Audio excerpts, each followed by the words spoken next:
let's have a thought experiment. Bernie Sanders wins the primary. Or for that matter, Elizabeth Warren. But let's use Sanders. Sanders is a better example of this. He wins the primary.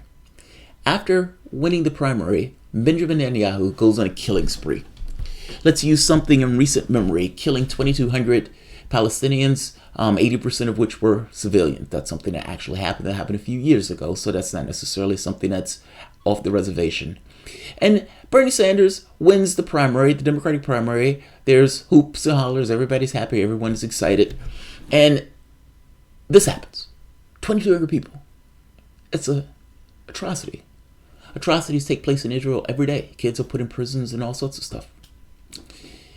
Somebody comes on and says, this would be a good time to ask Bernie Sanders about foreign policy with Israel. Decent question. Somebody else comes under it and says, this will be a good time for them to ask all of these damn candidates about Israel. What took place over there is a travesty. That's a crime. It should be a crime if it is not an international crime, and the criminal court needs to investigate. Somebody else comes behind, let's say a TYT host, and says, yeah, but not every candidate has gotten money from Jews who support Netanyahu. Stop there for the moment. Like, that statement is problematic, to say the least.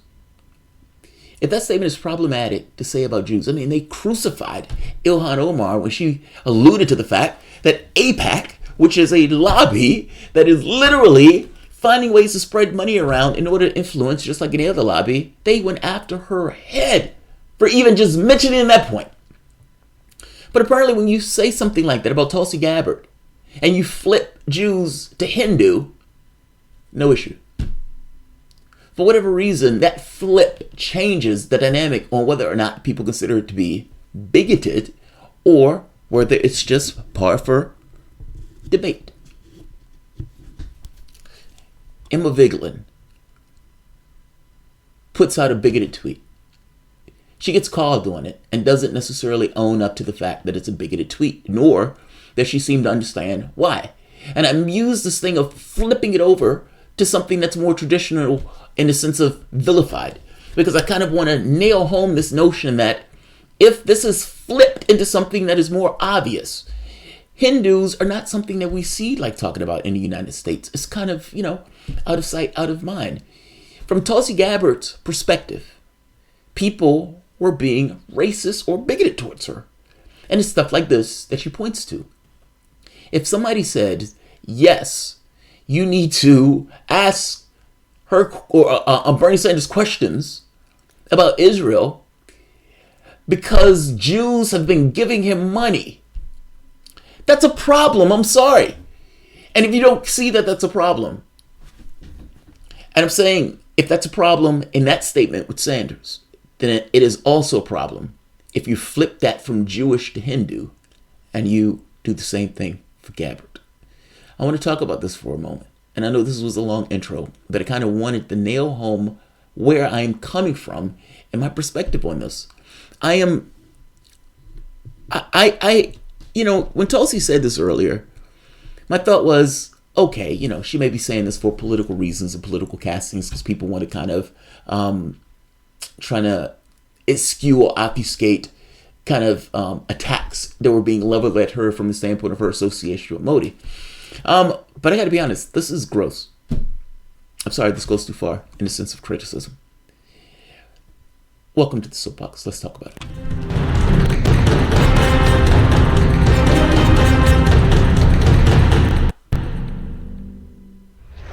My name is Jamarl Thomas. This is the Progressive Soapbox. This is Soapbox After Dark. Sorry for the long intro.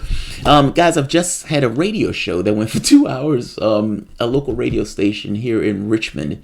It was really, really good. Everybody is against me on the Russiagate stuff. All of them buy it, hook, line, and sinker. I'm the only one who's arguing against it. And I've been pushing it's spirited debates, I'll put it that way. And I don't lose those debates. So there's that. Take a look at this. Emma Vigeland comes out with this. Amir, now will be a good time to ask Tulsi to call out India's atrocities in Kashmir. Just saying.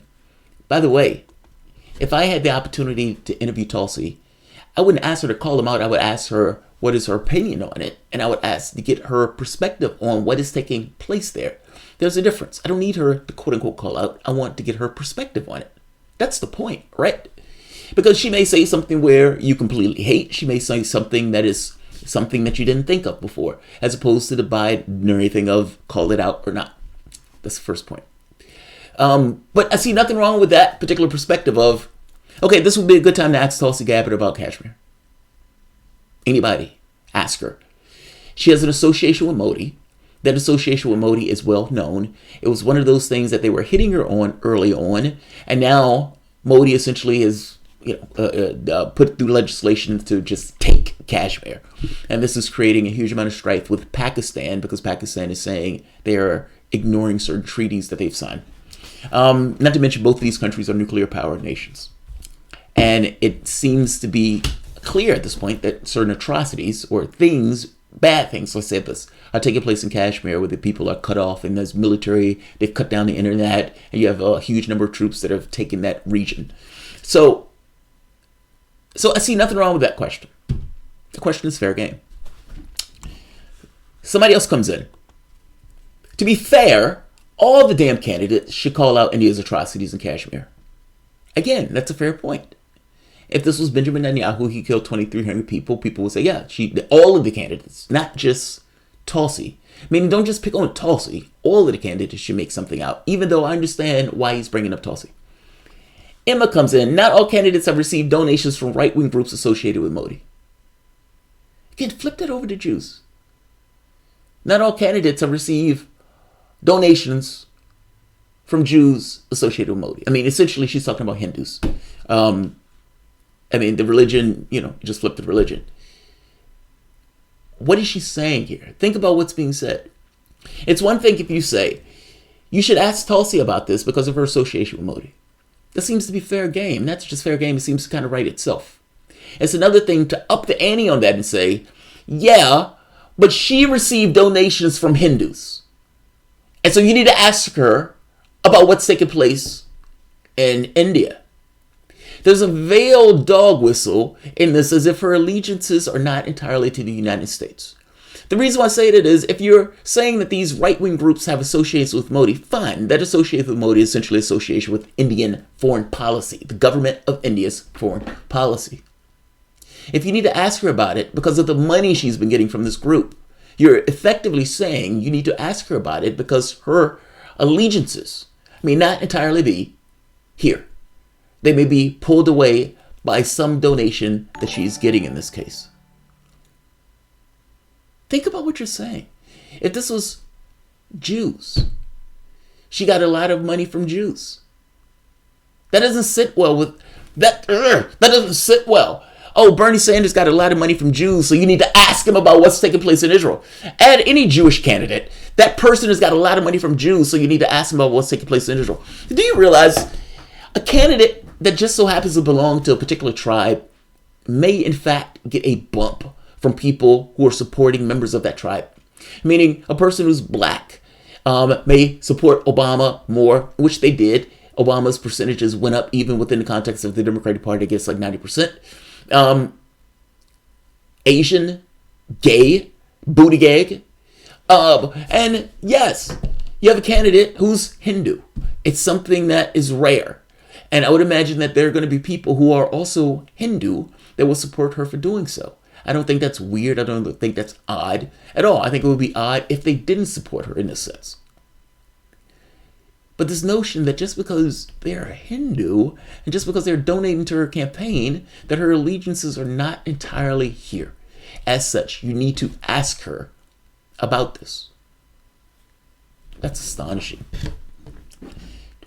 If you want to ask Tulsi Gabbard about what's taking place in India, ask her because her platform is foreign policy. Ask her about it because she has had associations with Modi. Ask her about it because, like I said, foreign policy is her wheelhouse. Ask her about it because you're going to ask every Democratic candidate about what's going to take place in Kashmir, what you're going to do about it. Don't ask her about it because people have been giving her money and her allegiances may not be entirely to the United States. I'm sorry, that comes across as bigoted. And if that was Jewish, that would be considered anti-Semitic. It's not that I like to pull the identitarian card, but Tulsi has a point. Tulsi has a point. And, you know, what's his name called her on this? Tim Canova called her on this. And she flips out at Tim Canova because Tim Canova made the point that this is a bigoted response. So right here. And I left a few comments because I didn't like this at all. So Tim Canova makes a point. TYT and Emma Vigeland continue to distort and vilify Tulsi Gabbard's record, and mostly based on her religion. It's almost as if their corporate finance backers are dictating their hatred. Tulsi has more integrity and courage in her pinky than all of these privileged critics combined. Not to mention, she, used to pay for sins in blood to some degree. She was serving in the military. Tim, we gave you a platform when no one else took you seriously, but go off, fam. What does that have to do with anything? These are your tweets. Tim is right. You put out a tweet. I said, too bad Tulsi's not Jewish, and this would have never even think to ask this question, but doesn't get why claims of bigotry will be raised. Interesting. She doesn't get it. If Tulsi was Jewish and Jews were giving Tulsi Gabbard money, Emma Vigeland would never fix her lips or fix her fingers to ask that question. It would never happen. 1,000 years it would never happen. But she's not Jewish. She's Hindu. And so Emma Vigeland can get on here and attack her for her religion and then turn around and play damsel. No one ever incriminates a candidate for Jewish donors for vicious crimes the Israeli government commits against Palestinians. Yet, Emma Vigeland whimsically does it here. The added dog was a little foreign allegiance. This wouldn't be tolerated if she was Jewish, so she's not. But she's not, so go for it. Do your thing, Emma. This is brutally racist. Replace the assumed incrimination based on religious beliefs of Indian donors with Jewish donors. Replace it. And think of the number of Jews in this country that donate to political campaigns. Also, simultaneously, think of the number of crimes that Israel commits. Nobody asks them to, look, this person got a lot of money from Jews, so we need to ask them about what takes place in Israel. Nobody does that. But again, she could do this to Gabbard, and she could turn around and play, oh, I'm heard the chagrin that you would ever say that what I've just said was bigotry. It's the left. And you would think there would be more identitarians in this case. But again, not when it comes to Gabbard. It's amazing how the rules don't apply when it comes to Gabbard. They would scream to high heaven about racism for anything. But in this case, it doesn't matter. They're smearing this way. She get donations from Hindus. Oh my God, you gotta ask her about Modi because she's getting these donations from all of these Hindus. These Hindus keep giving Tulsi Gabbard money. You gotta ask her. You gotta ask her what's going on in India. Is it possible just to ask her what's going on in India because, hey, yes, she's Hindu. B, she has associations with Modi. C, her platform has been foreign policy. Do you really need to add this extra bonus in that she is getting paid and her allegiance is not entirely of the U.S.? Shame on you. Shame on you. Kills for a living. I'm only here to slander Tulsi. She's trash. She's not making the third debate. Can't wait till she drops out and she isn't taking a quote unquote break from the campaign trail. Dropout coming soon. She's doing a military service. She's in a military service, man. Let her do her thing.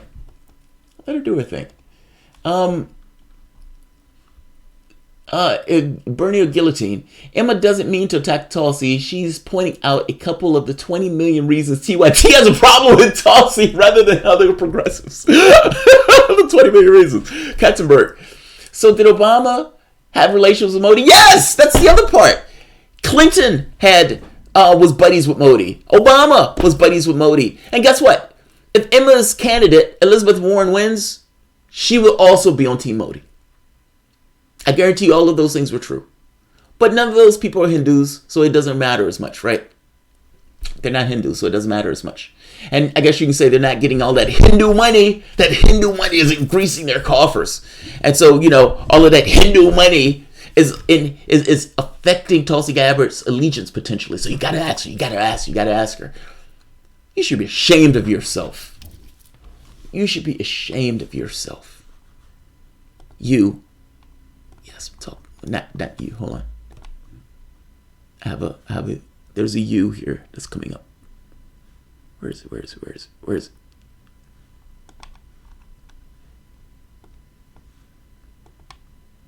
No. Damn it. I don't have the picture. I was looking for Emma's picture to tell her she should be ashamed of herself. But yes, she should be ashamed of herself. Look, you can go after Tulsi. I have no issue with that.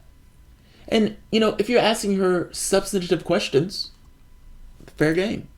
I have no issue with that. In fact, I would prefer you to ask her substantive, good questions.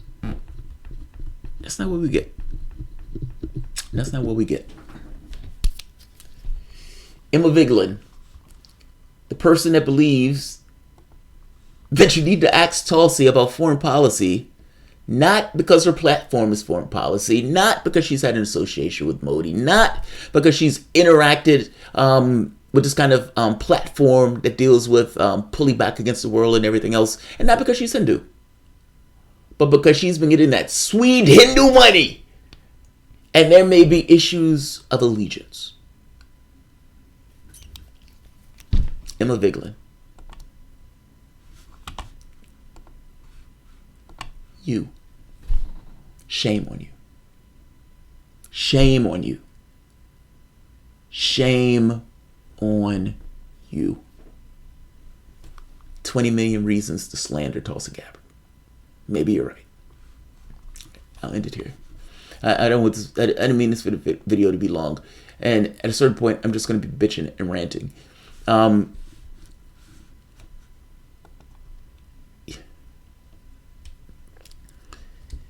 Tulsi Gabbard is an interesting candidate. And because she's an interesting candidate, dealing with the foreign policy thing, it is a rare bird in the sense of foreign policy where you get somebody who says, yes, I want to get us off those countries, period. That's where I'm at. And of all the quagmires, or not even quagmires, of all of the qualms or the things that may come up because you're doing that. Look, just because you do good doesn't necessarily mean good follows. And just because you take certain actions in the world doesn't necessarily mean those actions will necessarily reap the example that you think they're going to reap. John F. Kennedy meets Khrushchev. Khrushchev thinks John F. Kennedy is weak. And so Khrushchev says, yeah, they want to put the missiles in Cuba. It's like, yeah, I think he's weak. It wasn't anything that Kennedy did per se. It was the way they were interacting with one another. It was just an appraisal. Who knows what Kennedy did that got that across? I'm just making the point that just because you do something and just because you have the best intentions doesn't necessarily mean that the outcome is going to be to the positive end to which you think it is. And having the opportunity to ask Tulsi Gabbard those questions is always squandered. And I'm always annoyed by the fact that those questions get squandered. She is a fascinating candidate in the sense of foreign policy. And many of the people who ask her, they just ask her the exact same questions over and over and over and over and over again. It's aggravating. It's aggravating. Fudge this. Trump 2020. Port Film Co-op. God, man, I hope not Trump 2020. There will be consequences for Trump 2020. There will be consequences. Like, look, I've already said my litmus test is Medicare for all. That is my bar. That is for state, local, across the board. But definitely, when we get into federal politics and that type of stuff, that's my litmus test. I don't care if Satan himself is across the other end. I don't care. 1,000 times I don't care. That's my litmus test. And what I will put to you is if it was your litmus test also, and if it was everybody else's litmus test, they'd get Medicare for all. Just saying. If Trump wins, oh my God. Oh my God, if Trump wins. Because understand what that means. That would mean that most likely they keep the Senate. Because it would be very weird if Trump wins the presidency, but somebody put in other members of Congress that were Democrats. That would be utterly bizarre. They keep the Senate. The question becomes, do they take the House? And if they take the House, and if I'm being honest, whether they take the House or not, Donald Trump is going to scream, mandate. Mandate! Mandate! That's what he's going to do. He's going to scream, Mandy, at the height of his lungs. Mandy, Mandy, Mandy. I got a mandate. I got a mandate. Trump could have won by one vote. It could have been one vote in the middle of bumfuck Arkansas. And he still would get on the podium and scream, mandate. And by the way, he would have a Senate and he may have a House. And they will be able to do all of the nasty shit that you're thinking of, let alone put in probably 2 more Supreme Court judges. At that point, attacking the Supreme Court, if you get the opportunity to get in office, will be a must.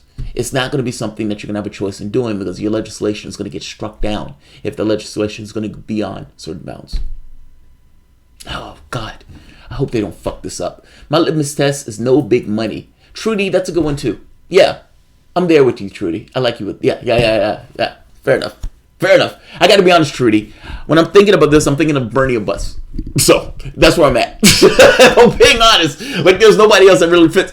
It's like where Labour in the UK they would be like, all right, we can accept the Prime Minister's deal under our 7 guidelines that needs to be met. It's like they try to make it this kind of mechanical process where we have no say-so in this process. I mean, these are just our policies. This is what we're going by. It's kind of like that. But we're really, those policies were meant to fail, meaning there was no deal that the Prime Minister could have had that would have gotten over their finish line because they didn't want any deal to go over their finish line. They wanted the Prime Minister to lose and to fail. They got what they wanted. I'm saying my litmus test is kind of the same way. The only person who fits over it is Bernie Sanders. I'm being honest. Andrew Church, my litmus test is free, unlimited abortions for every man, woman, and child. I heard somebody say nationalize the porn industry. That's what somebody said. Let's nationalize the porn industry. Raul McLaren, Trump is too much of a decoy to the PTB.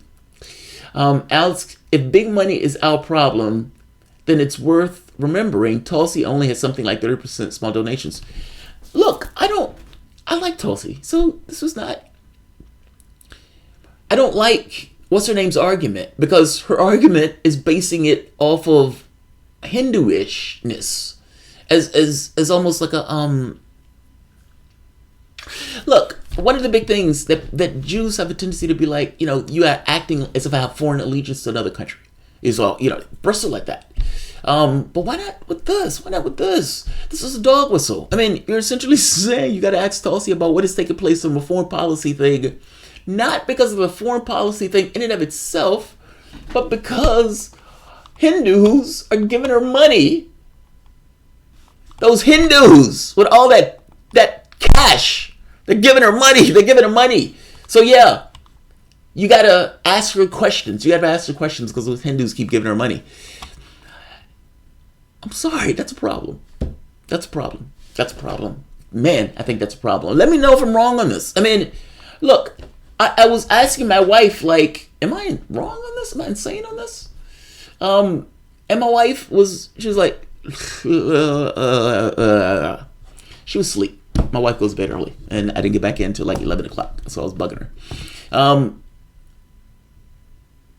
But I was bugged by this. I didn't like it.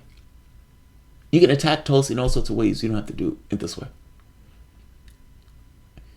Frankly, Tulsi wouldn't win even if somebody miraculously becomes the Democratic presidential nominee. She's a Hindu. And that will become an issue in the general election. It's becoming an issue now, which is kind of my point on this. It shouldn't be an issue. It shouldn't be an issue. It shouldn't be an issue. If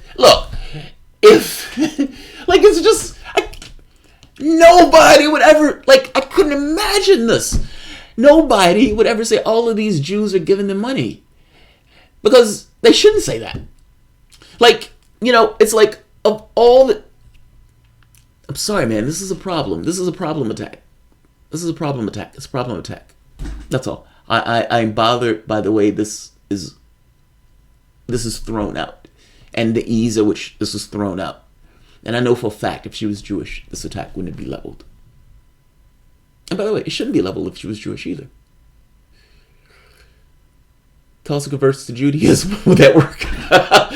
Somebody have said Tulsi should have a porn thing. She should release a video.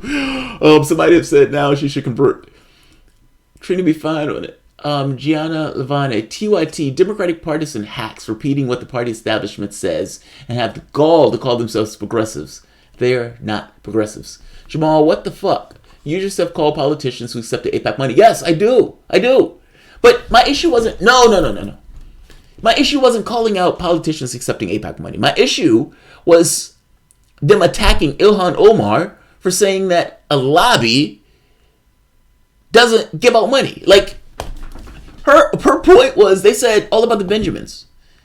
And she's talking about AIPAC, a lobby which does what lobbies do. All lobbies find ways to kind of juice the wheels to get their money around. All lobbies. It has nothing to do with Jewishness. It has everything to do with lobbyishness, if such a word exists. My issue wasn't so much that this was kind of an outlier. I mean, in as much as I don't like the lobby thing in general, but it was more so they were attacking her for something that was just true. Lobbies spread money around. I hate to tell people in American politics, if they're shocked to shit by that prospect, the NRA, I guarantee you, find ways to spread money around. Oil and gas, they find ways to spread money around. You know, run across the board, same thing. They find ways to spread money around. That was my issue with it. They were attacking her for something that she was right on. That's all. It just seemed unfair. All right. It's late. I've been up for a very, very long time, and I have been doing shows like for the last nonstop. Cool Blue 71. When a U.S. senator and or U.S. House split in a presidential year, it would go to the party which will also won the presidency in 32, 48, 52, and 80. Oh, Reagan. And that was a transformative year. Reagan. You know, it's funny. People may not like Reagan per se, but Reagan was a transformative president. I mean, if you notice, the Democrats after Reagan tried to be Reagan. They weren't Democrats anymore. Bill Clinton ran like a lefty Reagan. You know, Obama was essentially a clone of Clinton to some degree. And Clinton was going to be a clone of her husband to some degree. You know, like Reagan changed the tilt in regards to the Democratic Party. Carter, people have made the argument that Carter had already been going in that particular direction. But it was in high gear after Reagan. Good point. Giovanni Live, TYT. Okay, I read that one. My litmus test is no big money. You know, that's Trudy. I agree with you on that one.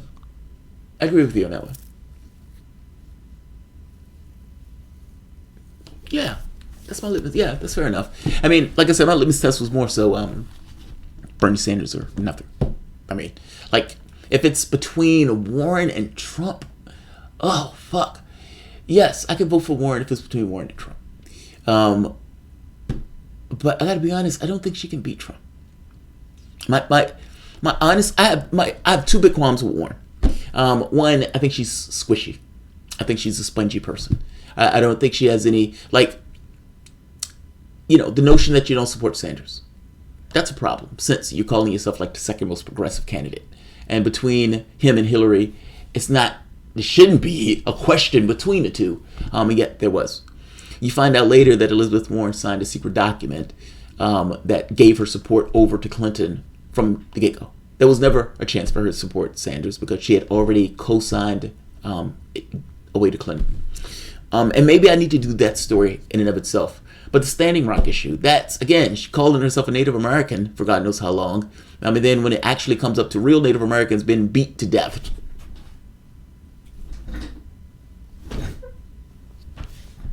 That's Warren. Hey, Warren, you said anything about Standing Rock? Hey, Warren, what about, why didn't you support Bernie Sanders? It's Warren, man. She's weather vane.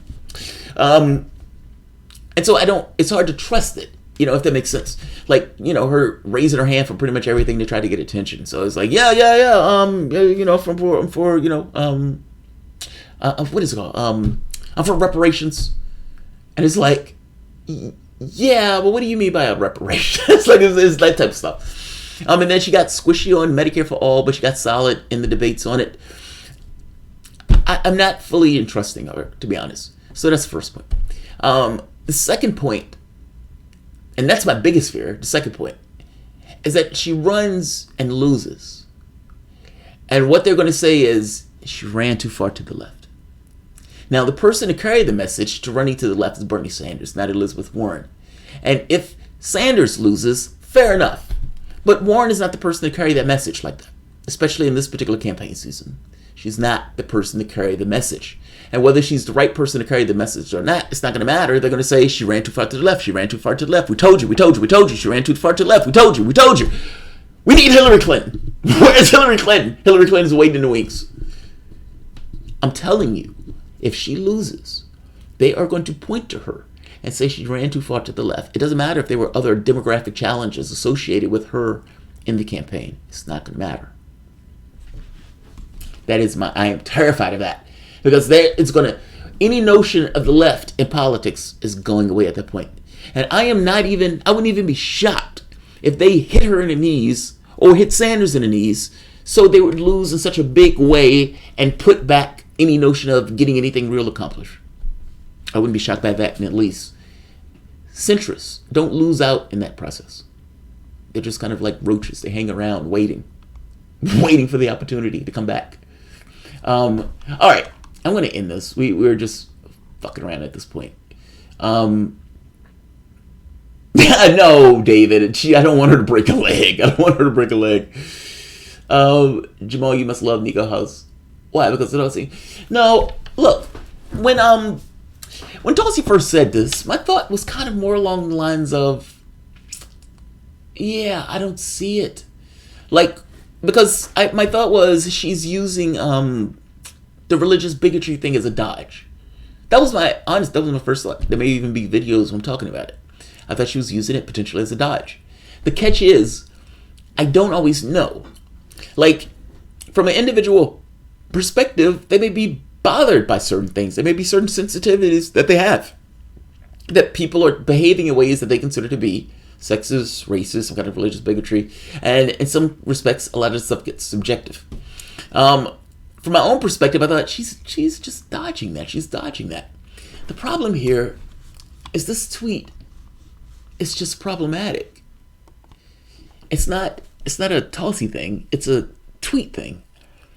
I mean, honestly, flip this. Pretend for the moment we're not talking about Tulsi. Pretend for the moment we're talking about a Jewish candidate. And instead of talking about something that's Hindu, it's Jewish.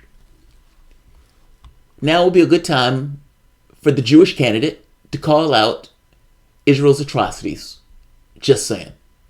Again, nothing would be wrong with that. It's just a little weird saying the Jewish candidate, but that's just because me. Add whatever name in you want. To be fair, all the damn candidates should call out the atrocities that Israel is creating. Killing of sorts. And then Emma comes in.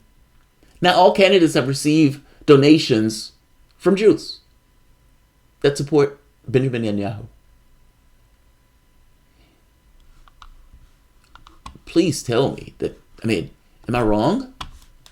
Am I wrong? This was less about Tulsi for me and more about,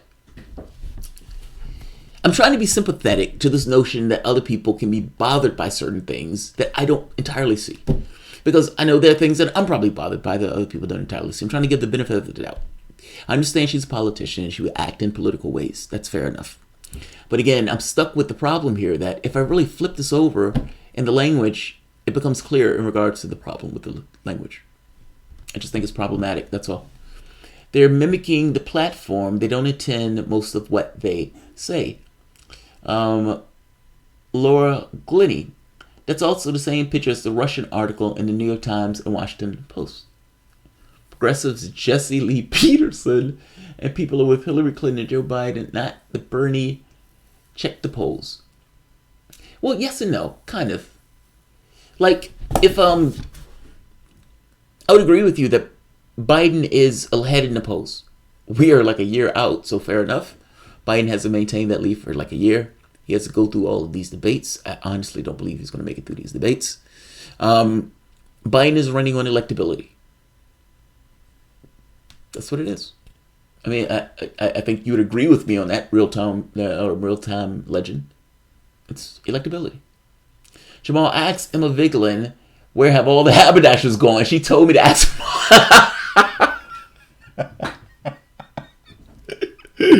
She told me to ask Modi. If Tulsi hadn't accepted money from Hindu lobbyists tied to Modi, you'd be right. That's not the case, though. But I don't understand it. I mean, like, are you telling me that Jews, like, I think that's my issue with this. Candidates accept money from groups that support the candidate. And you may have somebody who gives more because Obama is running and he's black and they're black and they're like, oh God, he's black. Oh, I want a black president. You may have somebody who's giving more to a woman because it's like they're a woman and everyone's like, oh, I want a woman to be president. Booty gag. Oh, I want a gay man to be president. Whatever, from the field. And in this case, Hindu. I don't know why that's shocking. Like, it's almost like the very act that's shocking is problematic in and of itself. But nothing that I said is false.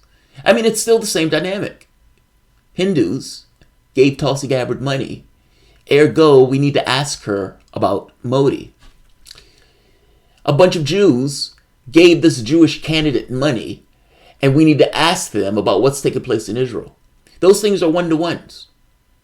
They're one-to-ones. And yet for one of them, we identify as anti-Semitic. For the other one, like that big a deal. Not that big of a deal. It's like, come on. Come on. All right, I'm going to end it. I would criticize any candidate that accepts foreign lobbying money, especially right-wing ones. Look, I mean, basically, the argument here, though, is that her allegiances are not entirely to the United States. That's the argument. I mean, that sounds like that's what the argument is. At least that's the dog whistle that's being alluded to. A group that's supporting Gabbard, yeah, I don't, this is not something I mean, all of the money that sloshes in our political system, and there's an uber focus on this part. I mean, TYT had no issue with taking all that money from Katzenberg and Democratic contributors. None whatsoever. But Tulsi Gabbard gets it, and there's a problem. Elizabeth Warren has no issue saying she's not going to unilaterally disarm. She's going to take all the money in the world when she gets out the primary, if she gets out the primary, because it's going to be I fooled you, now I'm out the primary, now I'm going to take all the money in the world, you thought I wasn't. No issue with that at all. Clinton and the Saudis, no issue. Like, it just seems like there's an uber focus on this, where other stuff gets passed. Just saying. I put it this way, though.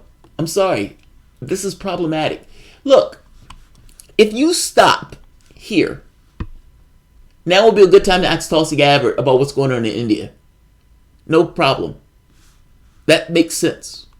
That makes all the sense in the world. You should ask Tulsi Gabbard about that. If you take it to the level of, well, she got money, and we're unsure of her allegiance, and so, you need to ask her about India. That's a whole nother scale. Fact of the matter is, there are like 5 reasons to ask Tulsi Gabbard about India. Campaign donations. I'm sorry. At this point, if there was something that gave me this notion that she was working in allegiance to it, then fair enough. I don't see it. I don't see it. And again, this is not one of those things we can't bring this up. You should bring this up. It's news. She's a candidate running in the presidential race. Her campaign thing is foreign policy. That is something that's taking place literally. That is foreign policy. She is Hindu. She has an association with Modi. Like, all of these things are decent connections in order to ask Tulsi Gabbard about this. When you say Hindus are giving her money, that gets weird. It just gets weird. Jews are giving her money. Jews keep giving that Jew money. We need to investigate that.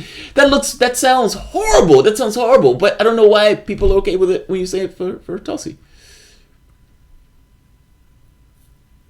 Yeah. Yeah. Shame on him for this one. All right.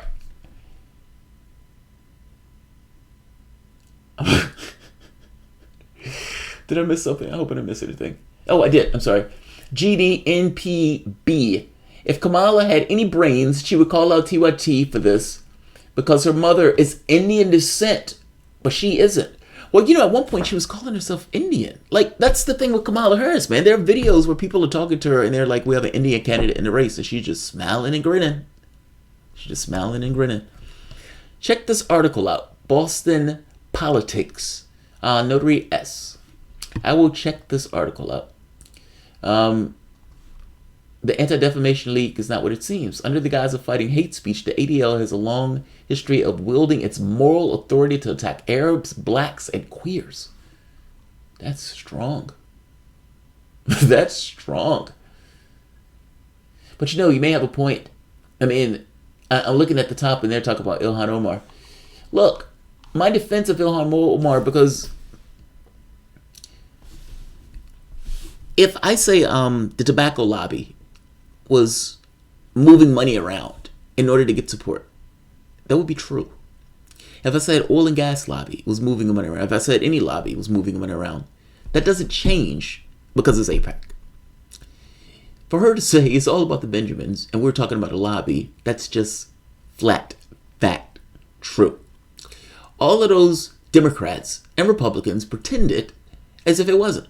And they know the reality of it is true. They just wouldn't say so. Which makes it even worse. If the Anti-Defamation League turns around and attacks her for saying something that's true, then yeah, they have a point that the Anti-Defamation League doesn't know what the fuck it's doing. The person you should have been defending there is her. She says something that was true. Alright, I want to end this. Guys, enjoyed it. I will see you guys tomorrow. I'm sorry, I'm dead tired. Otherwise, I will be here longer. I'm just going to have to cut the video. Yeah, this has been a long day. It takes so long to cut videos, so I was cutting videos earlier today, and then I had to get prepared for the show. I thought the show was going to be like an hour. That show ended up being 2 hours, and I had to get there, so it was like I was there for like 3 hours. Not to mention another 2 hours where I was just talking to the host. She was fucking awesome. She looks so familiar to me. And yet I can't place it. But check out the show. Her and I did extraordinarily well together. We had really good chemistry on the radio. Not to mention it was a really good show, and the Russiagate guy was awesome. He tried to take the piss out of me.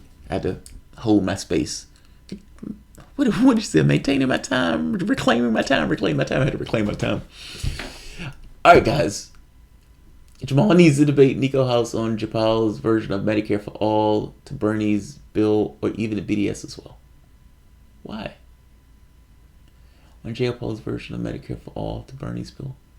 Look, I gotta be honest, I don't care. Like, those are nuances that I don't care. What I care about is getting Medicare for All. We don't have Medicare for All. We don't have anything close to Medicare for All. We have Obamacare that still leaves 30 million people off of insurance. Do I really need to get into a debate over semantics between one Medicare for All plan, real, genuine, versus another Medicare for All plan, again, real and genuine? I don't. We don't have Medicare for All. We don't even have a public option. When we get to that point, we can have that conversation. Right now, I just want to get a Medicare for All plan. Period. I don't give a shit which one. I just want one. I don't need to debate that point. I just want one. So, just saying. All right. Romney care, right? Romney care. All right, guys. You all have a good night. I can't believe I have this many people here this late at night, but